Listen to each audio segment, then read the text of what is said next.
आज हम देखेंगे किंगडम प्लांटी, मतलब प्लांट्स के किंगडम के बारे में देखेंगे। इससे पिछले वीडियो में हमने मोनेरा प्रोटेस्टा और फंजाई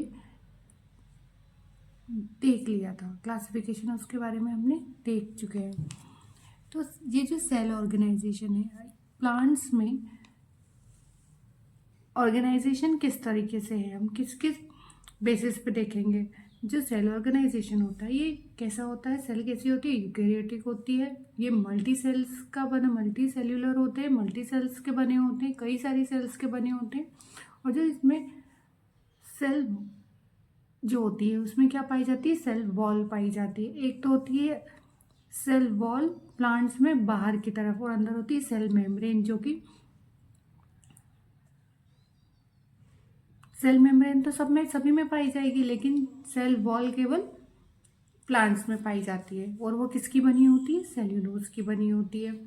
अब इसका जो पोषण है, मोड ऑफ न्यूट्रिशन है, वो कैसा होता है, ऑटोट्रॉफिक होता है। और कुछ पौधे हेटरोट्रॉफिक भी होते हैं।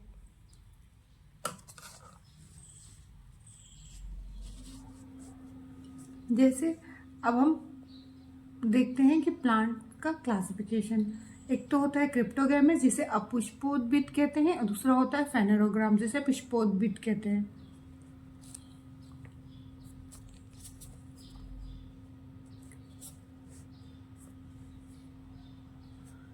जो क्रिप्टोगैमेस होते हैं वे पौधे जिनमें बीज और फूल नहीं पाए जाते हैं, सीड और फ्लावर एब्सेंट होते हैं। फेनेरोग्रामस में सीड और फ्लावर प्रेजेंट होते हैं, जिन्हें पुष्पोद्भिद कहते हैं। प्लांट्स को मेजरली हम 2 टाइप्स में क्लासिफाई करेंगे, जो पहला होता है क्रिप्टोगैमस, दूसरा होता है फेनेरोग्राम।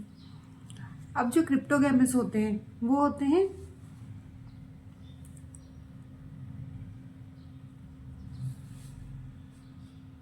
Thallophyta, bryophyta, pteridophyta. ये क्रिप्टोगैमस 3 टाइप्स में देखेंगे हम, थैलोफाइटा, ब्रायोफाइटा, टेरिडोफाइटा। और जो फेनोरोगैम्स होते हैं वो होते हैं जिम्नोस्पर्म और एंजियोस्पर्म।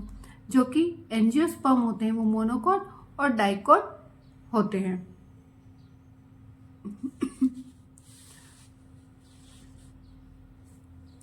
अब जो प्लांट बॉडी है इनका कैसा रहेगा स्ट्रक्चर, प्रेजेंस और absent of plant body. Plant body के कौन कौन से होते हैं, जैसे रूट, स्टेम, लीव्स, इनके बेसिस पे हम देखेंगे जो क्लासिफिकेशन है। और वास्कुलर सिस्टम में क्या क्या होता है, वास्कुलर टिश्यू जिसमें जाइलम और फ्लोएम दोनों आ जाते हैं, जो कि प्रेजेंट है, एब्सेंट, इनके बेसिस पर इनका हम क्लासिफिकेशन करेंगे। प्लांट क्लासिफिकेशन में हम 2 टाइप्स पढ़ते हैं, क्रिप्टोगैमस और फेनेरोगैमस। और जिसमें जो क्रिप्टोगैमस होते हैं वो थैलोफाइटा, ब्रायोफाइटा और टेरिडोफाइटा 3 टाइप्स आते हैं, जबकि फेनेरोगैमस में जिम्नोस्पर्म और एंजियोस्पर्म होते हैं। और जो सीड फॉर्मेशन होता है, सीड फॉर्मेशन में क्या क्या आ जाते हैं, प्रेजेंट और absent of seeds and whether seeds are naked और एनक्लोज्ड इन ए फ्रूट। या तो वो सीड्स खुले पाए जाएंगे या फिर क्लोज स्ट्रक्चर पाई जाएगी।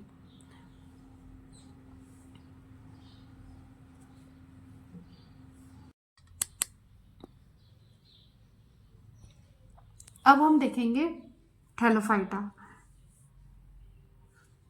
इनका बॉडी ऑर्गेनाइजेशन यदि हम देखते हैं तो हमें अनडिफ्रेंशिएटेड होती है, मतलब हम इनको देख के पता नहीं कर सकते हैं कि रूट कौन सा है, स्टेम कौन सा है और लीव्स कौन सी है। और ये वेस्कुलर टिश्यू एब्सेंट होती है, सीड्स भी एब्सेंट होते हैं, फ्लावर और फ्रूट्स भी एब्सेंट पाए जाते हैं। और हैबिटेट कैसे, ये किस जगह पे पाए जाएंगे, जहां पर वेट और मॉइस्ट एरिया होता है। इनके एग्जांपल्स देखें तो एल्गी, लाइकेन, कारा and Alva. Plants in which we cannot tell the difference between stem and leaf are called thallophyta. वे पौधे जिसको हम डिफ्रेंशिएट नहीं कर सकते, हम उनमें अंतर नहीं बता सकते। किस में अंतर नहीं बता सकते, स्टेम और लीफ में। आर कॉल्ड थैलोफाइटा, हम उनको क्या कहते हैं, थैलोफाइटा कहते हैं। देखेंगे ब्रायोफाइटा। इसका बॉडी ऑर्गेनाइजेशन कैसा होता है, इसमें पाई जाते हैं false stem, leaves and roots. मतलब इसमें स्टेम लीव्स रूट्स पाए तो जाएंगे पर पूरी तरीके से ग्रो नहीं हुए होंगे अच्छे से, तो इसलिए हम इनको कहते हैं false stem leaves and roots इसमें पाए जाते हैं। और वास्कुलर टिश्यू भी एब्सेंट होते हैं, सीड्स भी, फ्लावर एंड फ्रूट्स भी एब्सेंट होते हैं। अब ये एब्सेंट क्यों हो रहे हैं? क्योंकि ये अच्छे तरीके से तो ग्रो हो नहीं पा रहे, तो इसकी वजह से ये एब्सेंट होते हैं। अब इनमें जो इनका जो हैबिटेट है वो ये कहाँ पाए जाते हैं? टर्शियल एरिया में पाए जाते हैं। इनके जो एग्जाम्पल्स है लीवरवर्ट्स, हॉर्नवर्ट्स, मॉस एटसेट्रा। इनको हम एम्फीबियन प्लांटी भी कहते हैं। ये जो ब्रायोफाइटा होते हैं ये कैसे कहलाते हैं? एम्फीबियन प्लांट्स भी कहलाते हैं। जो ब्रायोफाइटा होते हैं ये कैसे होते हैं? राइजोइड होते हैं। ये इनकी जो जड़ें होती हैं, रूट्स होते हैं, वो राइजोइड कहलाती हैं, क्योंकि ये क्लोरोफिल पाए जाते हैं। इसमें क्लोरोफिल पाया जाता है। क्लोरोफिल पाया जाता है मतलब ये अपना भोजन स्वयं बना पाते हैं, फोटोसिंथेसिस कर पाते हैं, इसलिए ये ऑटोट्रॉफिक कहलाते हैं।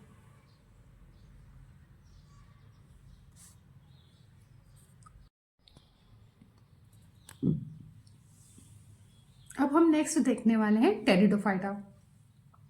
इसका जो बॉडी ऑर्गेनाइजेशन होता है, टेरिडोफाइटा प्लांट्स के जो ऑर्गेनाइजेशन होगा वो भी डिफ्रेंशिएट होगा। किसमें?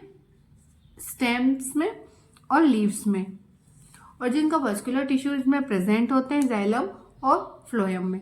जाइलम जो होता है वाटर का संवहन करता है, जबकि फ्लोएम फूड का ट्रांसपोर्टेशन होता है। अब हम देखते हैं सीड्स एब्सेंट होते हैं, फ्लावर फ्रूट्स भी एब्सेंट होते हैं, जबकि हैबिटेट जो होता है ये टर्शियल एरिया में पाए जाते हैं। इनके जो एग्जाम्पल्स होते हैं फर्न्स, हॉर्सटेल और लाइकोफाइट्स होते हैं।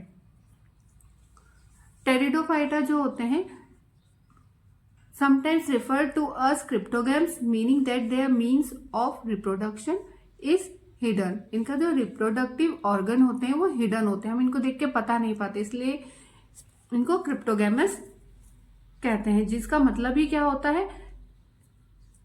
जो रिप्रोडक्शन ऑर्गन होते हैं वो उनके छुपे हुए होते हैं।